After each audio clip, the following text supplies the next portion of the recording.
guys, ngayon may i-share lang ako sa inyong tips about sa theory test ng Princess Nora Driving School sa mga female. Okay.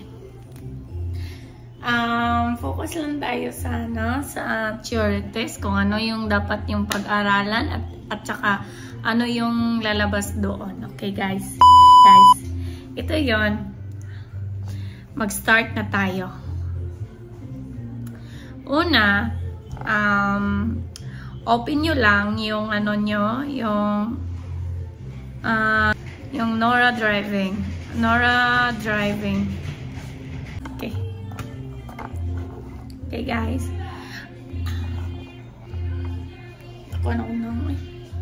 Search nyo lang yung Nora Driving. Pagkatapos, mayroong lalabas dyan na Arabic, pero pwede nyo i-translate lang into English. Okay. Ayan. Okay guys, ayan. May lalabas dyan na okay, English na tayo. So, punta tayo dyan sa English. Okay. Ito, may nakalagay dito na login. Bakit tayo makita? Basta login to.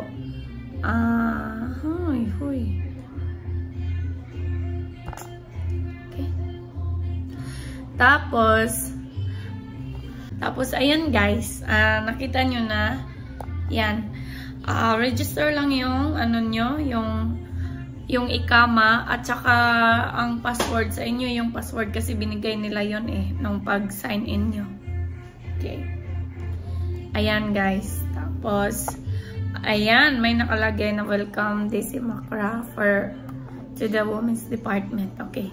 Guys, dito lang muna tayo sa theory test. Mamaya, maggawa din ako ng kung paano step by step para sa pag-enroll ng driving doon para sa mga babae. Okay.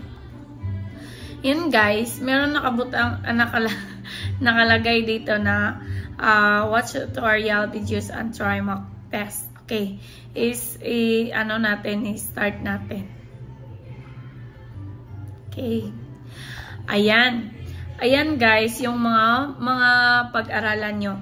Meron din dyan sa baba na may video. Tapos i-click nyo lang yung video na yan. Click nyo lang. Ayan. May Arabic at saka may English أهلا وسهلا بك يا عزيزتي السائقة الجديد. قمنا بإعداد هذا البرنامج خصيصا لتجهيزك للتقدم Simulan natin dito sa the first unit, second, third, fourth, fifth, and sixth. Every first unit, meron silang quiz na bibigay 5, okay? Pero before that, dapat makinig muna kayo sa section 1 hanggang section 7. Yun, para malaman nyo yung answer. Tsaka na yung quiz. Okay? Sige, so, tapos na ako dito. So, diretso na tayo sa quiz. Okay. Start quiz. Okay, guys. May nakalagay dito na 5 question, tapos skip, tapos correct, mistake, tsaka meaning. Okay. I-try natin to guys. Itong isa, i-try natin yan. Ito. How old are you allowed to get a license? So, the answer is 18 years old. Okay. Kasi tapos na ako nito Okay. Sample lang to guys yung binibigay ko para may idea kayo. Tapos, next is, when does the reaction distance become longer? Wait. Dito, the answer is all mentioned above. Okay, sana correct. Yan, mayroong nakalagay correct or wrong. May mistake ka. How many people, including the driver, can you carry in vehicle if you have a private driving license? So, 9 people. Yan guys, lahat yan. Nandyan yan sa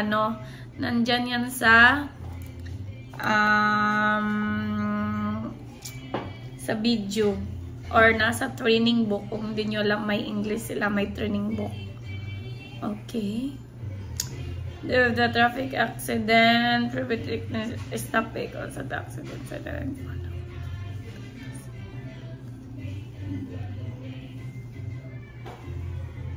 All of the above. Correct. Tapos, which of the following is an example of category 1 violation? This one. Saving 25. Okay. Ayan guys, may nakalagay na the result of the theoretical test is passing. Okay. Yan guys, sample lang yan. Tapos yan, basahin nyo lahat yan sa second unit, 3rd, 4th, and 5th. Diyan, may mga question at saka quiz doon. Basahin nyo. Yun lang guys. Tapos, meron akong sa inyo. Pag nasa theory test na kayo guys, doon sa sa exam, theory test nyo na ngayon. Okay. Yung theory test nyo ngayon, tapos sa pinag-aralan nyo, meron yun. Pero, dapat basahin nyo mabuti kasi, yung iba kasi, yung iba kasi, yung mga sign, wala doon. Hindi ko alam yung sign, iwan ko. Basta may mga sign doon na wala doon sa sa quiz. Hindi ko alam kung anong sign yun. Tapos, binibigay nila iba't ibang test code. Test code. Meron naman doon English.